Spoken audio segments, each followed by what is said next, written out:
Welcome to Creators Dementia, where you get to listen to a demented creator talk about imagination, writing, music, art, cosplay, all of it, because I am one of them weird individuals that try to do everything in my power to live my passions according to my dreams. And if you know what I'm talking about, then you're going to love this podcast. So sit back, relax, grab something to drink, and let's journey into a demented mind that tries to turn passion into reality to escape the world in which we have to face. Welcome to Creators Dementia.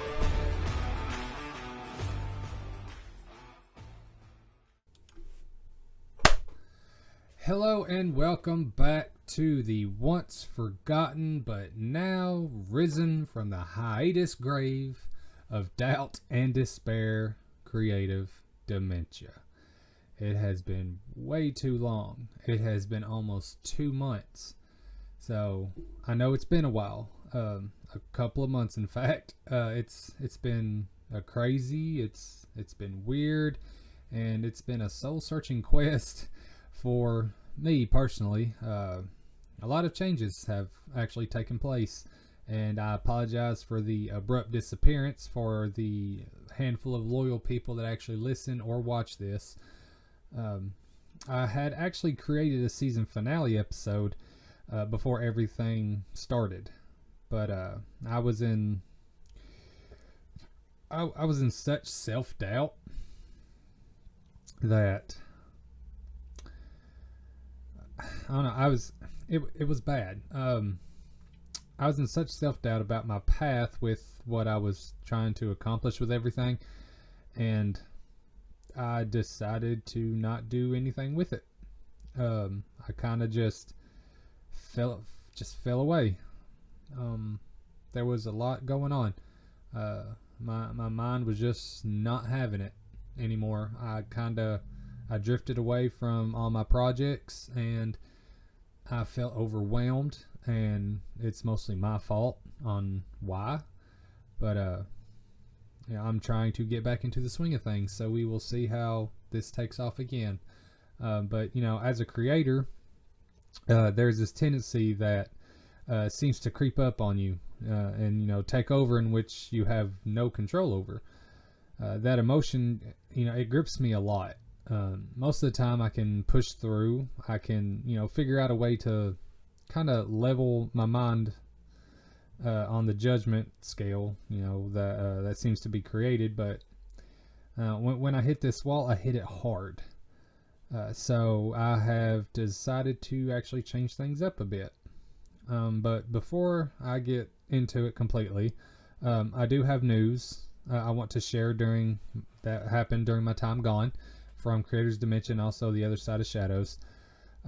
If you are watching this on YouTube, you can actually see a whole new background. And oops, I made notes too, so that way I can keep track of what I'm talking about. Like I said, changes, a lot of changes, but yeah, you can actually see a whole new background. We have moved. The couple of months that I haven't done this, we right before I decided to not record for a while. Well, actually, it wasn't right before; it was right after, because it was just too much going on. It was just a lot going on in my mind, and I could not break free from it. But we right after I quit recording, we put a application in to move to a new home, to rent this new house, and sure enough, we got it. So this is my office that if you are watching on YouTube, you can currently see. It's a whole new space. This house is way bigger. We now actually have room for all of us and my 4 children. We have an upstairs, downstairs, everything. So it actually worked out pretty well.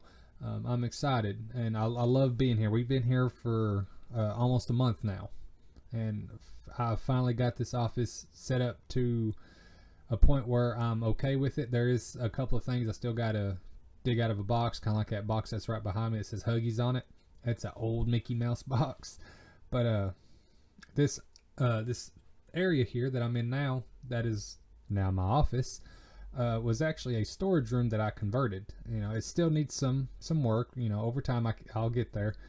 But eventually I'm going to get updated equipment and continue to learn more ways to improve with what I'm doing, and hopefully have a more pleasing aesthetic behind me for the people who actually watch my videos on YouTube with this podcast. But as of right now, this is what it looks like. I've got my Funko Pops over there. I got my bookshelf. Let's see if I can move my chair without it squeaking.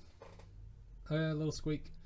You can see my Superman art, Grogu, Mandalorian helmet, my Mjolnir, my Stormbreaker, Captain America shield, and on the big bookshelf, let's try and move this chair again. You can see Star-Lord up there on all my bookshelves. Like I said, it's a big change, big transition. So, and I'm happy about it because I have my own little privacy in here. I can record, I can write, and no distractions. I don't have a TV in here, so I don't have to I won't have that distraction of trying to watch a show while also trying to do what I'm doing now. So hopefully this will help me in the long run. Just have my own little area where I can decompress and do my hobbies and stuff I love. But yes, I'm working on it. I'm working on a lot of things. So enough about the office here. Which is kind of funny because there's an office poster of Michael Scott, Steve Carell, holding a microphone during, I think, one of the first Dundies that The Office ever showed. And it's got, that's what she said on the poster. But enough about my office. So Quillandia is having a new release soon, hopefully next month. It is going to be Christmas in Quillandia. We are doing a Christmas edition of our fantasy world that me and a bunch of authors created. I wrote my short story for it. It's called A D20 Christmas. So if there are any D&D fans that listen to this, you'll know exactly what D20 is. But it's it's going to be an assortment of stories involving what happens in Quillandia during Christmas. So like I said, mine's called A D20 Christmas, and hopefully, I'll have enough D&D influence in there where if someone does play D&D, or even if they don't, they still will enjoy the story. I went to BAM at the beginning of this month. BAM is the Books, Art, and Music Festival. It was in Jamestown, about an hour away from where I live, and it was amazing. I had fun. I sold some books, met a lot of new writers, met some artists, and made some new friends while I was networking. And it surprised me because people loved Legion's Dawn. They were loving it. That's the book that most of them bought, and I was happy because it wasn't. I didn't go there on the intent to sell my work. It was to meet people and network. But I did sell some stuff, and like I said, there's a picture on top of my big bookshelf of Watts from Apex, and a guy that I met, he painted that, and I traded one of my books for that painting. And this dude is amazing. His artwork is fantastic. It was just all around fun. I loved attending BAM. It was amazing. My two author friends that some of you know, and if you've listened to earlier episodes of Creators Dementia, I interviewed one of them, which was Dana Wood. But Dana released The Dragon Child. She finally released The Dragon Child, so it is available on Amazon. And Lori, the author of the Unclaimed series, just released a book called Picture Perfect. So them two are writing and getting stuff out there. So don't forget, get on Amazon, order their stuff. Their writing is amazing, and we've all been waiting for The Dragon Child for so long, and it's finally here. So be sure to check it out. And do not forget Larry Dean Toller's book, Fates: A Dark Legacy. It is available on Amazon. Sorry. And that book really got me in tune with fantasy, and I know like a lot of you would enjoy reading that book. It is a thick monster, and it is worth every word to sit down and read that story. So be sure to get Fates: A Dark Legacy as well as A Dragon Child and Picture Perfect. So before I quit doing this for a while, I'm pretty sure I mentioned a children's book that I was working on, a middle grade novel called Bridges to the Other Side, and I planned on having it done by Halloween, and it did not happen. Like I said, I went into a funk, and it kind of messed with me for a bit, but I'm still working on it, and I guess Halloween was just not the due date that I needed.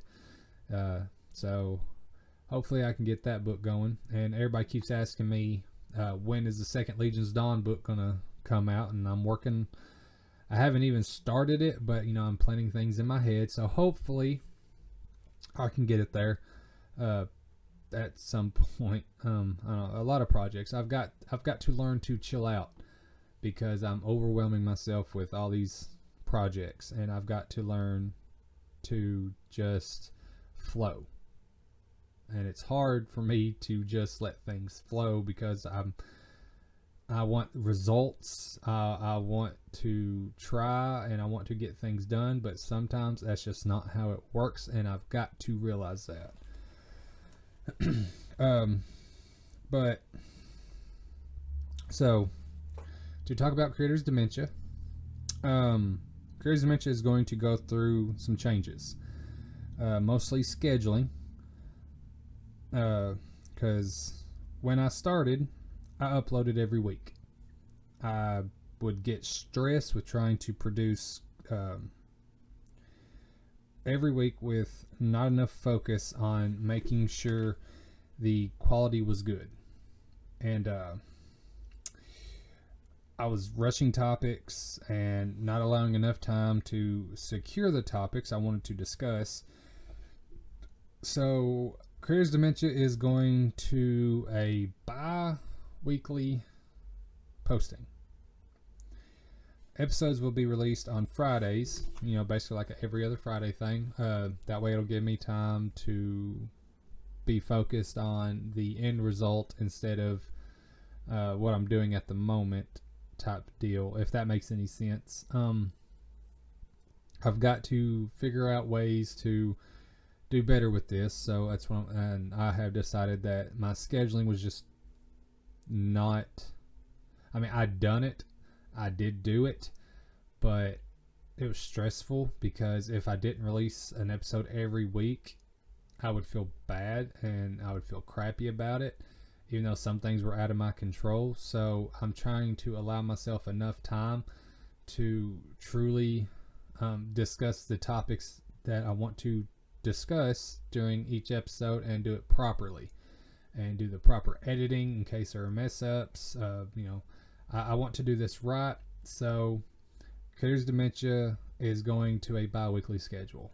That'll give me enough time to do the research of topics I want to discuss, as well as edit the audio and the video to make sure that nothing is out of order.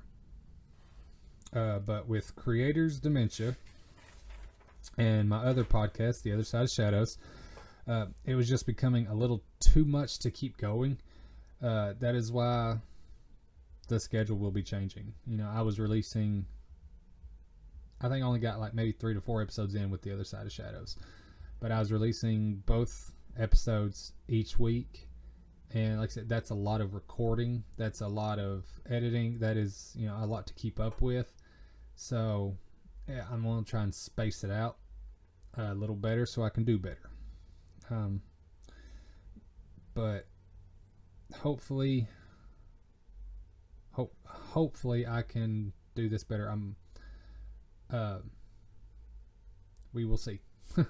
So prayers needed for this kind of stuff, and all the support that you can send my way, if it's just sharing or listening or viewing, that goes a long way with me. And you have no idea how much I appreciate the people that are still sticking around to see if another episode comes out. and I hope that I didn't wait too long to the point where people just lost interest. So hopefully we can get back to the way things need to be. But all right, considering the crap fest of emotions and doubt that I have experienced, we are actually going to discuss the syndrome that connects to these types of feelings. And it is actually called imposter syndrome. So today's topic for creators dementia is imposter syndrome, and a lot of us suffer from this. I didn't know the exact definition of imposter syndrome. I always thought it was, kind of like cabin fever, or what's that one called, where someone falls in love with their kid. Now I can't remember what that one's called, but I thought it kind of related to something like that. But imposter syndrome actually relates to creators more than anything. And it does relate to a lot of people, just work and anything of that nature. But I find that imposter syndrome seems to be more effective toward creators of every type, instead of just the normal day-to-day Joe or Jan that just goes to a 9-to-5. But imposter syndrome is also called perceived fraudulence. The feeling of self-doubt, personal incompetence that basically haunts you despite your education, experience, and accomplishments you've had throughout your life. When trying to return to the feeling you had when you first realized your talent, but have been convinced that you are not what you thought you were, you tend to work harder and hold yourself to a higher standard. So imposter syndrome makes you feel like you doubt your abilities and feel like a fraud. This is an all too familiar feeling. It isn't considered a mental illness, even though sometimes the way we feel, you would honestly think it is. But it is described as a mental condition of fearful thoughts of being exposed as a fraud, even though you aren't one. So if you are a creator, a writer, anything dealing with the imagination, and you try and push content out there and you don't feel like you are the one that should be doing it, or you feel like that you are just not as good as you actually are, it's part of having imposter syndrome, and it sucks so bad. But when I write or I put on cosplay, or make videos, record episodes like this, I always felt like I needed to be better. I still feel like I need to be better, do better. Like I'm not good enough. That's why I don't get the views or the comments or the likes, all that stuff. And it seems like I completely overestimated my passion and my talent. I often felt like I won't amount to the good of media entertainment, and then the self-doubt settles in, and it's just a constant roller coaster. It's the same track, never a stopping point. And when it hits, it's overwhelming. It sucks so bad because it can kick you into a depressive state that you don't think you can climb out of, and you're trying to figure out a way to kind of balance yourself out, do something that you truly enjoy, but then that little hiccup happens and you're like, well, I'm not even that good at this, so why am I still even doing it? I don't like that feeling. It comes way too often, and there actually is a lot of different types of imposter syndrome, and you could relate to all of these, or you could relate to some of them. I mean, more than likely you probably relate to more than one, kind of like me. I've figured out which ones I actually relate to, even though the title of the two that I relate to makes me seem conceited in my head, but that's just me. That's what's in my mind. So but I'm going to tell you the 5 types of imposter syndrome and what they are, and hopefully I can give you a tip on how to counteract that feeling, even though I need to take my own advice on this one. Because, I mean, I've been on hiatus for almost 2 months. And I mean, some of it was because no internet back here in my office. I had to buy Wi-Fi boosters to get internet in here because the walls are lined with something so thick. It's an older house. I love it that it's an older house, but it's so old that there's something in these walls that does not allow the Wi-Fi signal to reach back here as much as it should. And even now, I have a little trouble. I want to run an Ethernet cord straight from my tower to my Wi-Fi booster, just that way I have a constant connection. But I don't think I have a 65-foot cord, and I don't think I can run it safely. So I'm gonna have to make do. I'm gonna have to figure something out. That way, you know, I don't have any issues with uploading and all that fun stuff, you know, if I want to play my D&D online. So, work in progress. And before we get into these 5 types of imposter syndrome, I would just like to tell you all that, you know, if you are working on a project, you know, or if you have, sorry, my ear's itching. If you have worked on a project, you know, a poem, short story, little flash fiction piece, hit me up. I would love to read it. I would love to showcase it. You know, I've always been the type. Yeah. Okay. So ever since BAM, which was November 9th, I'm pretty sure it's either the 9th or the 5th. I don't know. It was one of them days. But I have actually gotten more comfortable with public speaking. I don't know. It's weird. Like with meetings at work, or, you know, trying to talk to someone serious in a meeting, or, you know, like if it's a one-on-one or a group meeting, I always got nervous. I got clammy. I got very anxious, and it sucked so bad. I stuttered, or, you know, my voice would change octaves and accents. Like I would honestly get a little bit more country with my accent instead of just my normal voice like you are hearing now. I know some people say that I still have a country accent with this normal voice, but just imagine this going to this. It's kind of irritating, and it's all because it's a nervous tick. But ever since BAM, because I wasn't trying to really sell my product, I wanted to meet people. I wanted to network. I wanted to, you know, show off who I am rather than show off what I'm doing. And I honestly got more comfortable with talking to all these different artists and authors that was there in a public tone rather than just me saying, hey, buy my book, it's good. And, you know, not long after that, we had a meeting at work, and I had to talk to an entire crew, and not once was I nervous.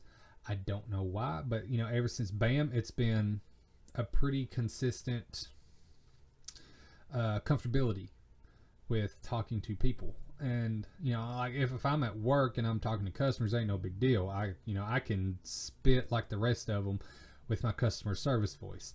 But trying to be professional is a whole different story and a whole different ball game. But I just want to throw that little information out there. It's weird how something clicked in my mind where I'm like, why would I be nervous if I'm just talking? You know, I can do this all day. I can talk on my podcast all day because there's no one around me. But, you know, dealing with stage fright, I guess is what you would call it. It can get the best of you, and it can change your whole demeanor. So that's a thing that I don't know why I got way off topic with this, but I think that has helped me with a lot of my stuff here. But yeah, I got way off topic. I apologize. But anyways, the 5 different types of imposter syndrome. There's the perfectionist, the natural genius, the rugged individualist. When I read that part, I was like, well, maybe that's me. It's maybe the beard, but no. The expert and the superhero. These are all 5 different types of imposter syndrome. Now, we're going to go down the line, and you can you probably will identify with one of these, and hopefully, I remember how I got to that topic, and I hit my cord. Sorry, I remember how I got to that topic because it was a follow my own advice thing. But I'm gonna go through with each type of imposter syndrome, and I'm gonna give you a little tip on hopefully how you can counteract it. Once again, I need to follow my own advice with this, so hopefully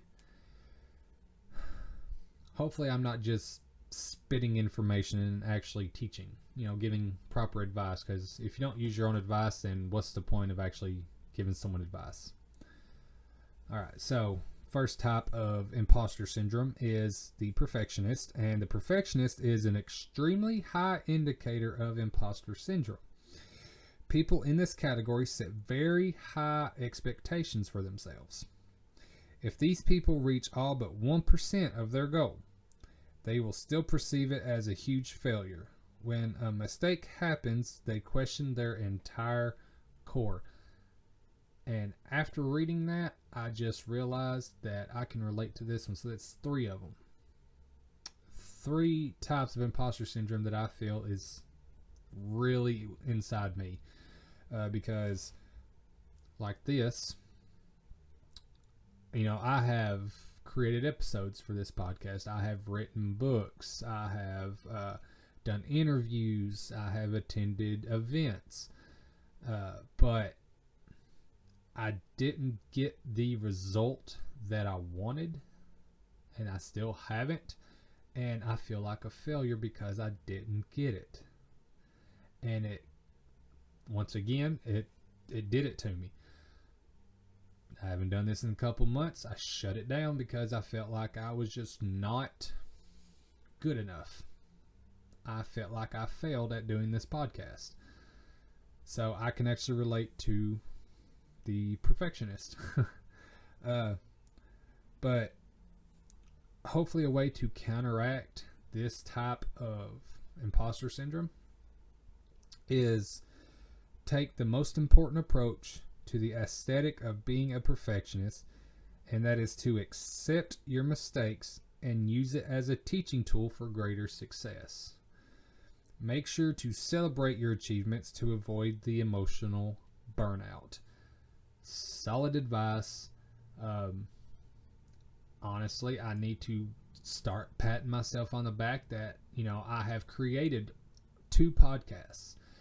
They are not famous. They are not woo, everybody's craving them. Everybody wants to listen to them. But I have created this. I have written books. Some people have liked.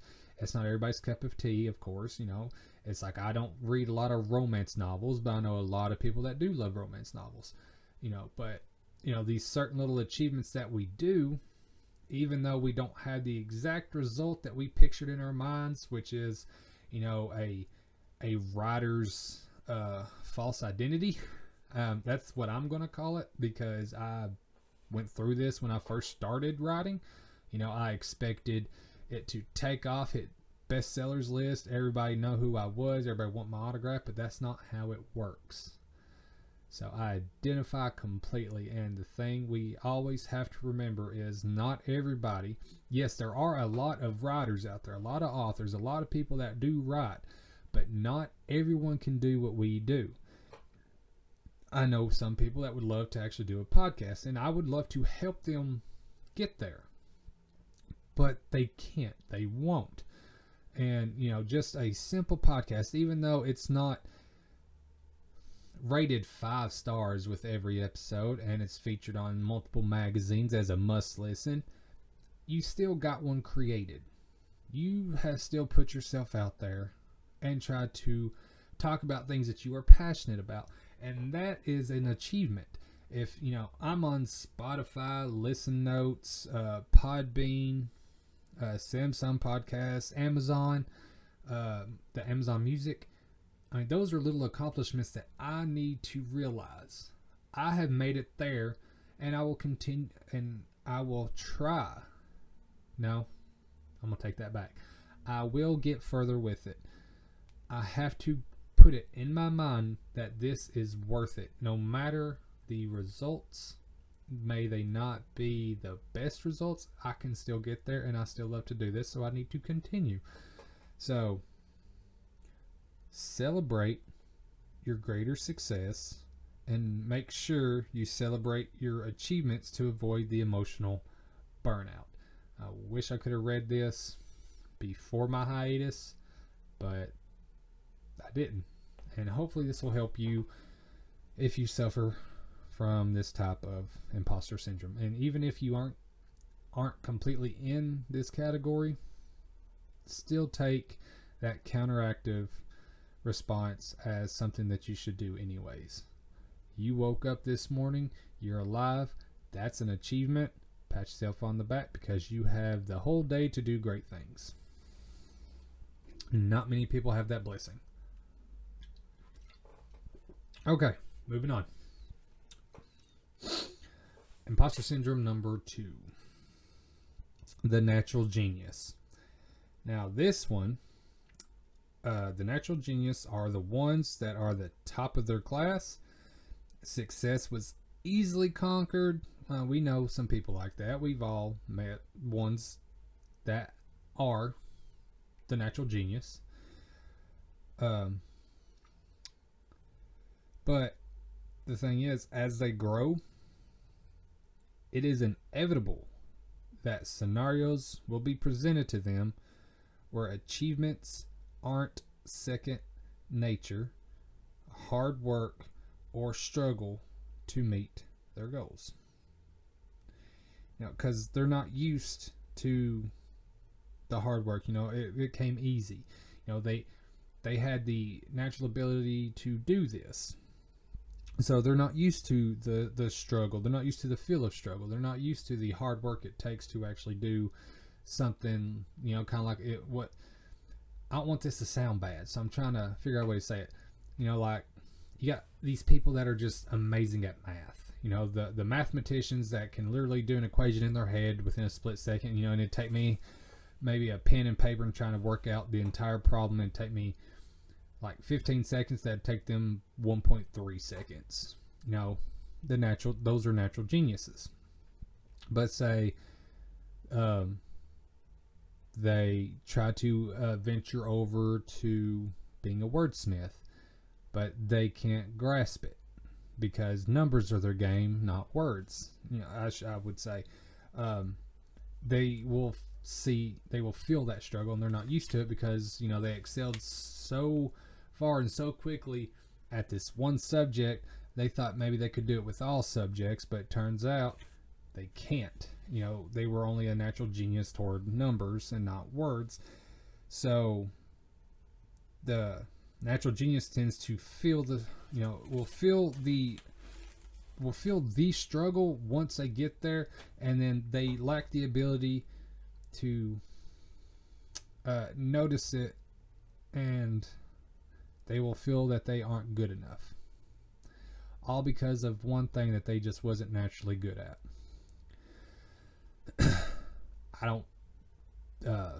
I do not resonate with this type of imposter syndrome at all because I am not a natural genius at anything, and I'm okay with that. But kudos to the ones who are, because that's a gift. And that is awesome if you are a natural genius at just one thing or two things. That's amazing.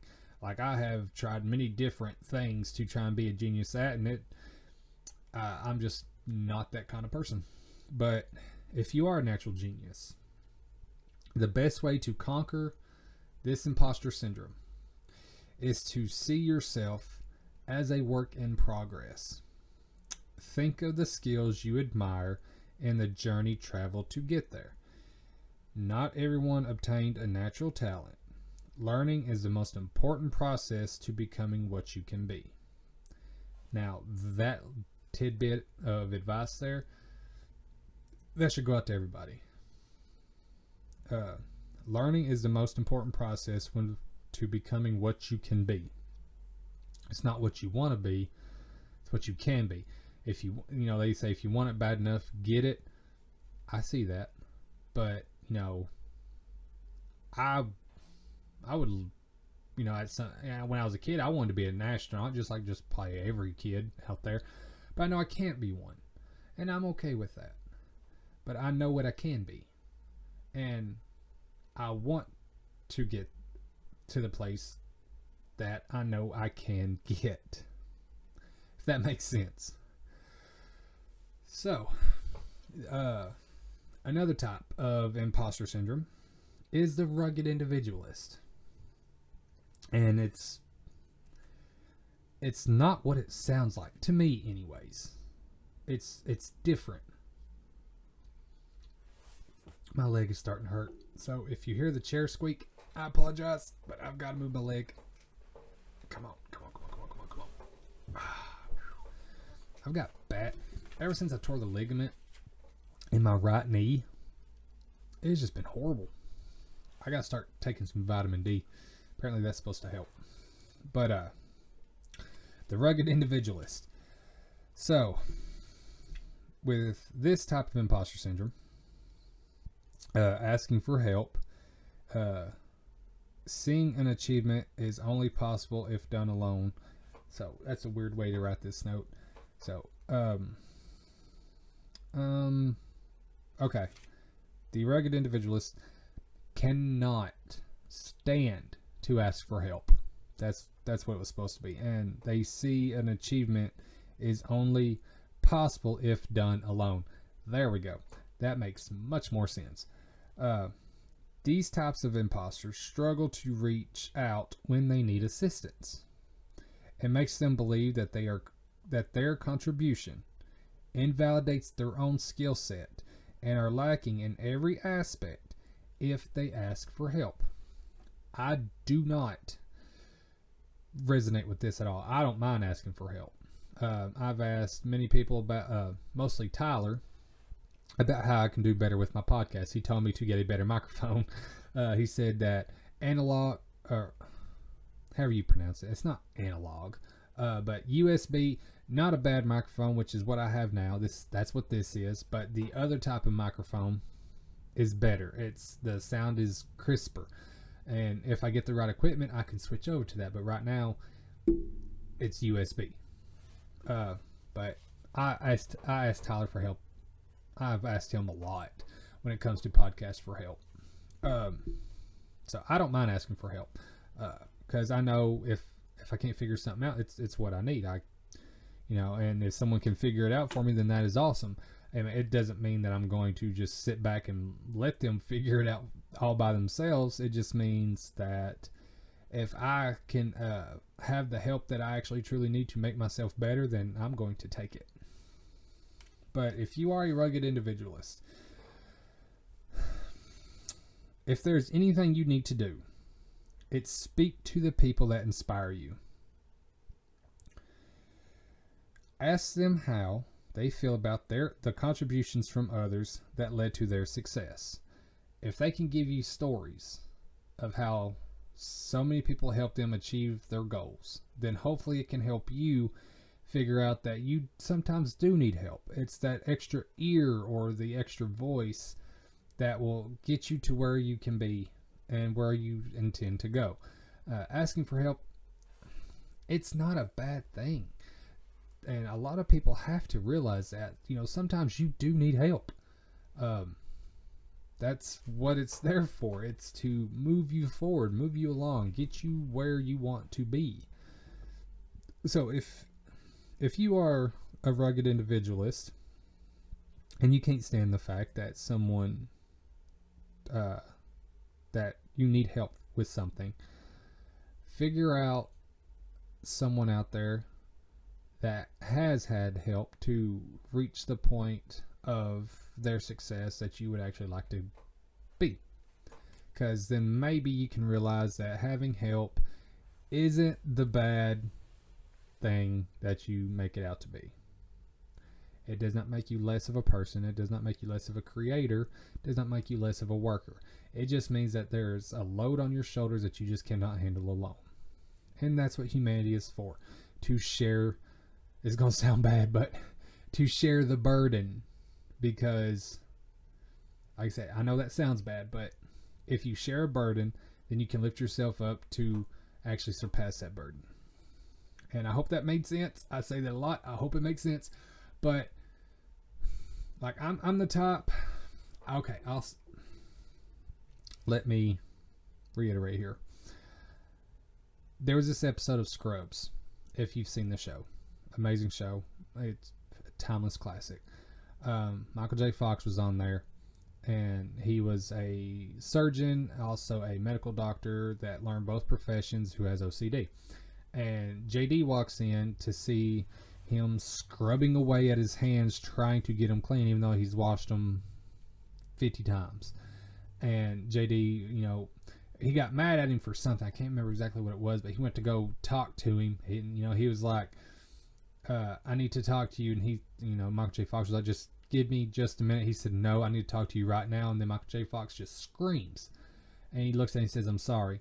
He said, I've washed my hands so many times and I can't turn off this light. It's just a weird thing he said. But I'm not going to place my burden on you because they are mine to keep. And see, I admire that because I don't know, it's you. The saying is misery loves company, but I hate it if I'm, feeling the way that I felt a couple months ago. I hate to have someone feel the same way because it's unbearable. And I'm not talking, ending the life force scenario. I'm just saying quitting a passion, which is, it's deadly. Quitting a passion is because, a piece of your soul goes into your passion, and, you don't want your soul to, vanish. But the aspect of sharing your burden to someone who will understand can actually help you, can pull you out of that dark hole. And yeah, I really hope I did not confuse myself or talk out of my head on that one. But yes, if you are a rugged individualist, don't be afraid to have help. It'll only make you stronger. It will not deter your actual ability. It will keep you on your path because someone can help guide you. Little philosophy there. Alright, so I love it when I start to ramble because then I lose my spot, my train of thought, and I feel like I'm just talking. I need to quit hitting that cord. Oh my God. But yeah, when I ramble, I apologize because I feel like I spit nonsense and people might get bored. And that's why I started making notes, and yet I still go off. But at least I know what I'm talking about when it comes to the Notebook. Right here. Not the book or the show, the movie. I'm literally talking about my Notebook. It's blue. Okay, so the next Imposter Syndrome. The next type of Imposter Syndrome is called the Expert. This is one that I identify with. It's the second of the three, even though at first it was just two. And then I read the Perfectionist, and now I've got three. Anyways, the Expert. This type prefers time to research and gather I'm putting my notebook in front of my camera. Prefers time to research and gather information before starting on a new project. Coming into something new with as much information and knowledge as possible. A position of expertise. Problem is, this will hold you back from new adventures and journeys because you don't know enough about it, though you could learn as you go. So, now, part of this type of imposter syndrome, like I said, I can identify with. Not the whole thing. I do research a lot of stuff, of topics, that I want to talk about. And it's actually good to do that if I'm trying to do advice or informational pieces on this podcast. But it does, I have noticed that it does stop me from doing a lot of other things if I don't know enough about it. But that's why I do research, and I guess that's what it's trying to tell me here. You don't have to just be completely knowledgeable of what you're wanting to do. You just have to move forward to try to do it. But ways to counteract this type of syndrome is to make an effort to not having to hoard or contain all the knowledge. Try a learn as you go approach. Improvisation and micro bursts of research can boost your confidence in moving forward. So I've started doing it that way, sort of.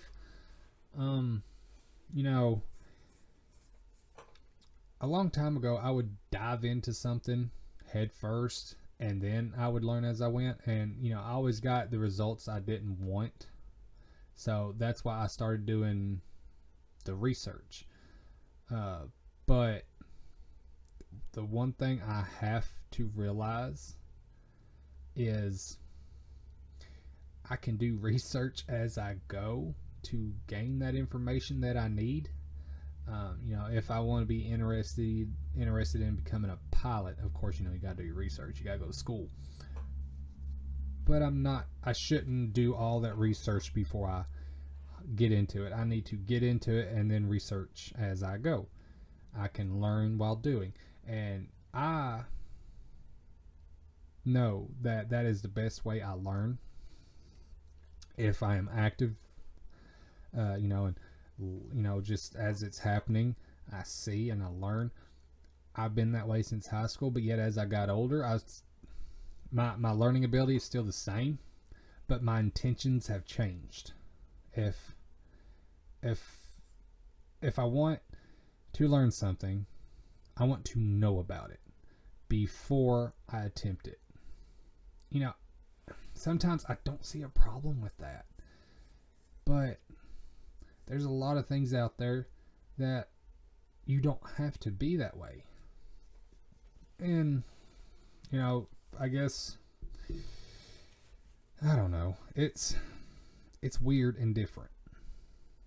It's something new, so it's terrifying. And maybe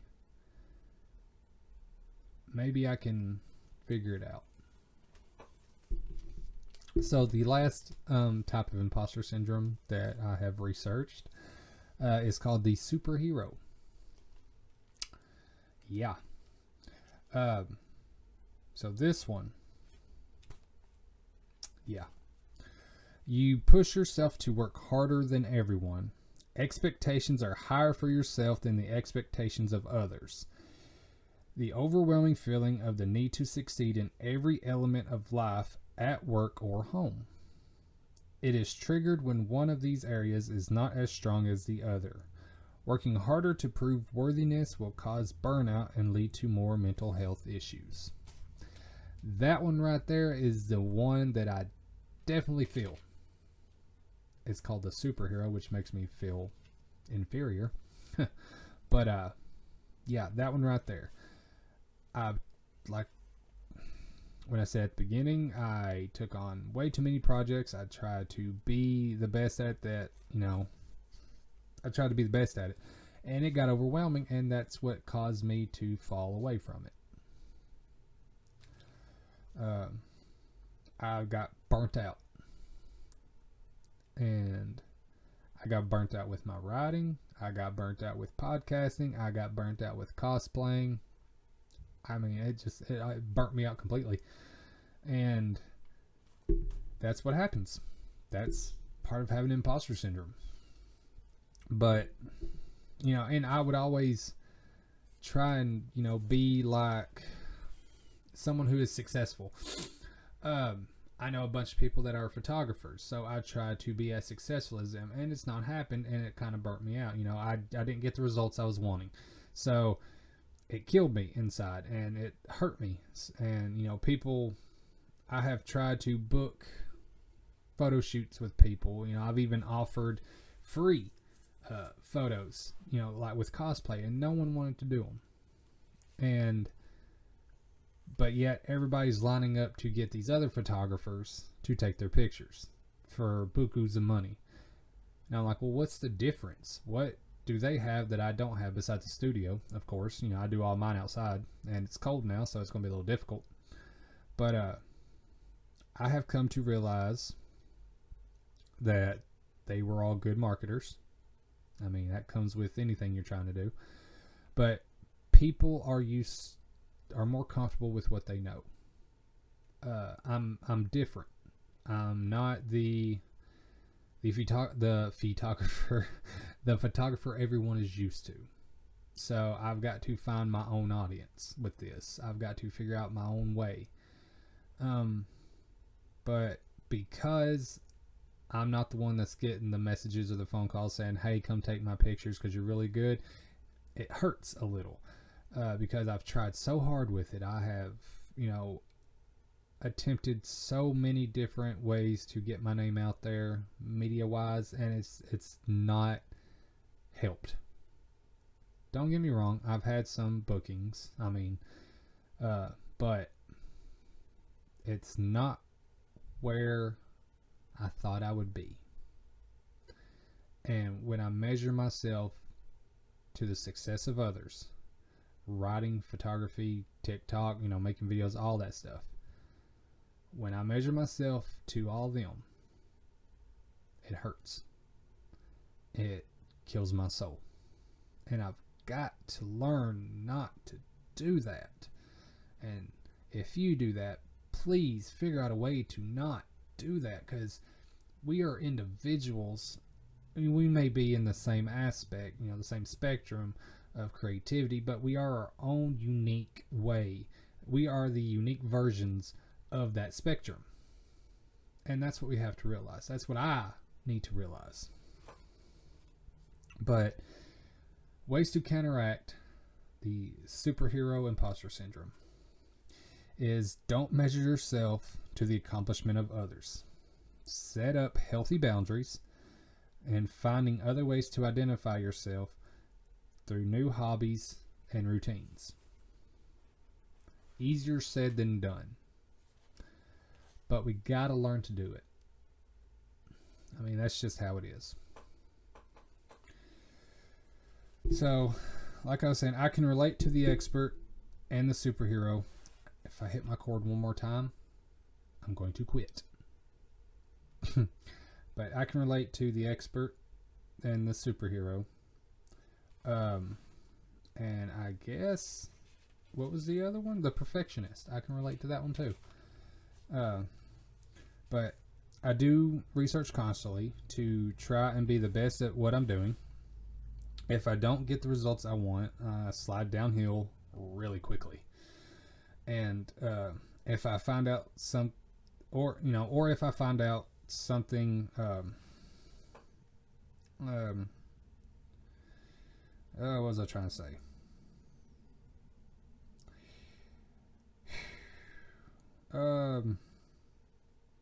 If I find out something better, I could have done during research, and it could have changed my entire course of life, disappointment settles in. Because I didn't do all the research that I could have done in order to figure out a way to do it better the first time. It hits pretty hard, and the bullying that I received in high school, and the ridicule from a lot of people, in society, that crap will haunt you. And having the imposter syndromes can bring those memories and all those hateful words back. When they say you're fat, you're not good enough, you can't do that because you suck. Why would you even try this? You're not going to do it right. You're not going to make it. That kind of stuff comes in like a freaking tidal wave. And the bad part is, it a lot of that stuff, if you've had to deal with it, that was a long time ago for me anyways. I mean, I've been out of school for 15 years. But, any negative feedback that you've ever received throughout your entire life, if your mind gets to that point where it's disappointed in you because you didn't achieve something the way you thought you would, those negative thoughts come back. And it would be nice to control it, but the only way you can control something like that is controlling how you react to it. Not you, because, it's kind of like memories. Random memories will pop in your head that you didn't even recognize that you had. You're not going to control that. It could be activated by a smell or a sound.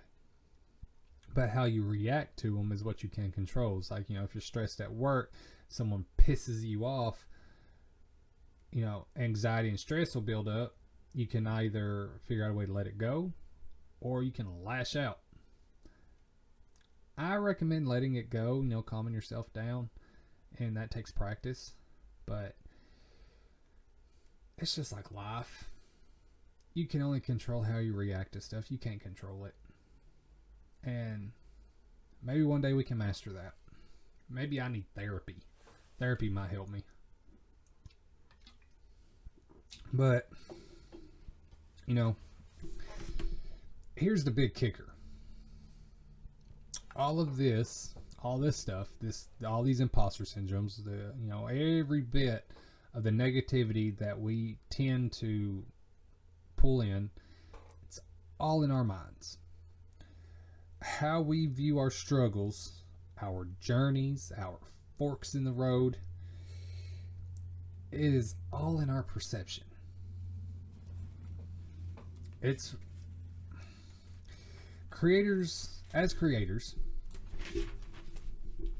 we tend to focus on every aspect that we excel at, as well as what we fail.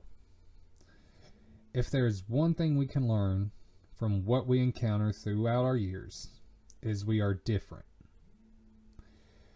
We are weird, and the world needs people like us.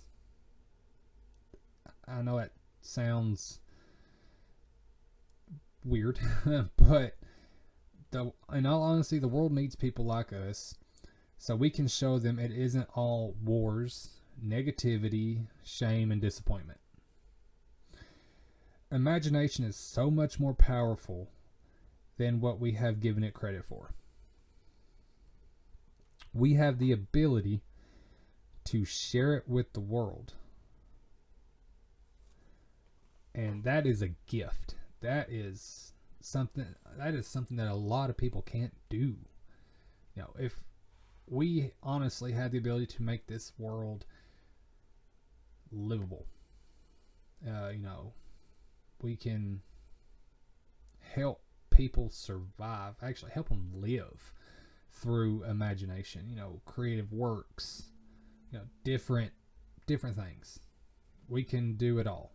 And what we have to realize is our minds set the tone. We have to figure out a different way to view everything. We have to figure out a way to perceive our obstacles and our accomplishments and how we live. That's my piece of advice. But anyways, this has been a really long episode. And it's because I scripted the crap out of it. And I wanted to talk about a lot of things. But that is all for this episode of Creators Dementia.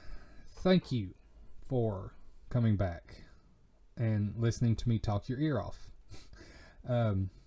If you want specific topics discussed, let me know. You can hit me up at creatorsdementia@gmail.com. You can, comment on my YouTube channel. You can comment on the Spotify, the Podbean, all that stuff. You can just connect with me, contact me.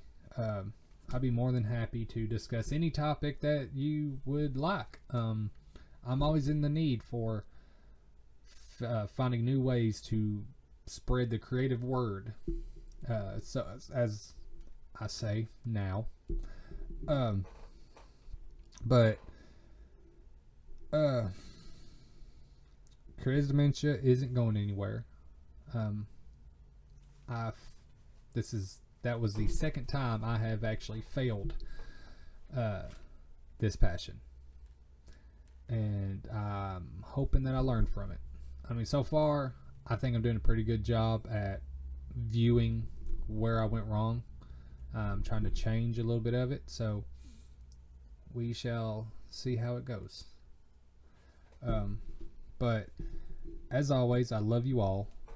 Thank you for the support. The views alone is enough for me to truly appreciate this. Spotify allows ratings, so give me some stars if you would like. You can send me your comments about the show at creatorsdementia@gmail.com, like I said before. And it's good to be back. So we shall take this journey on a long road of me talking. And I'm still looking for a co-host. So if you want to join me, please let me know, because that would be amazing. But thank you all again very much. I really appreciate it. Hopefully I didn't bore you to death. Hopefully you can take some of what I've talked about and learn from it. That's my goal here. But until next time, my demented creators, stay weird, stay demented, stay creative. Yeah, I about screwed that up. Demented creator, out. I have officially decided that I am that type of demented creator that thinks that the things that I am trying to do is going to work out. So if you actually want to support my journey and my passions, feel free to send me an email on creatorsdementia@gmail.com, of your thoughts, and you can also rate me on Spotify. You can literally just tell me anything that you would love to see this show actually do. I am here to support all these independent creators because I know exactly how it is, and I would love to have any of your creations featured on this show. So please holler at me at creatorsdementia@gmail.com. I would love it. Like I said, feedback, stories, give it to me. I am here. Demented creator, out. I think that went pretty well.